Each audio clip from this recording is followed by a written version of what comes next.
Welcome to dark horror podcast में आपको अपने मित्र नीलेश की बहन नीलिमा और उसकी साली नीतू की आप बीती आप लोगों को बताना चाहती हूँ।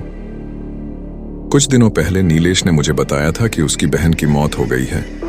ये सुनकर मैं बहुत दुखी हो गई और मैंने उसकी मौत का कारण पूछा तो उसने पूरी घटना मुझे सुनाई। कुछ दिनों पहले नीलेश उसकी बहन नीलिमा और साली नीतू के साथ कहीं घूमने गए थे। नीलेश की बहन और नीतू दोनों बहुत अच्छी दोस्त थीं। लौटते वक्त काफी रात हो गई थी। रास्ते में उसकी बहन की तबीयत खराब हो गई थी। उसे काफी ठंड लग रही थी।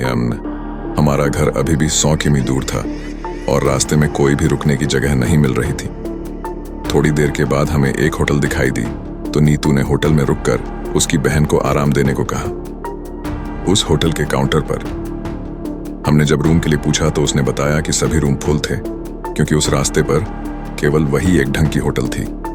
लेकिन तभी होटल के मैनेजर ने बताया कि एक रूम खाली था, रूम नंबर 13। हमने उस समय अंधविश्वासी वाली बातों को ना सोचकर रूम ले लिया।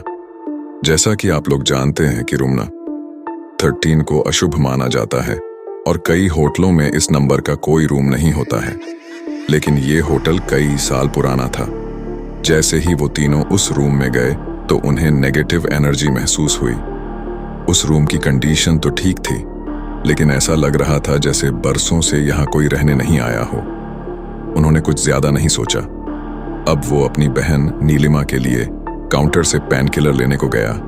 काउंटर से टेबलेट लेकर जैसे ही रूम में आया तो देखा कि उसकी बहन बालकनी में खड़ी बातें कर रही थी।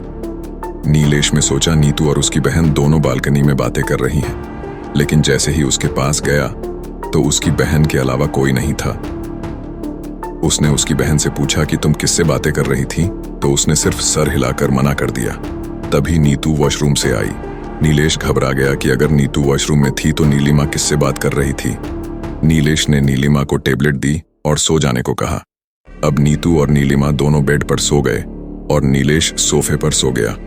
सुबह जब क्लीनर कमरे की सफाई के लिए आया तो दरवाजा खुला था और वो जब अंदर आया तो देखा कि कमरे में खून की खून था और नीलिमा मर चुकी थी।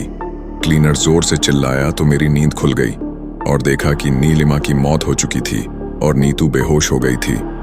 नीलेश जोर जोर से रोने लगा और मैनेजर को बुलाया। मैनेजर ने तुरंत एम्बुलेंस को बुलाया और दोनों को हॉस्पिटल ले गए। नीलिमा तो मर चुकी थी, लेकिन नीतू को थोड़ी देर में होश आ गया।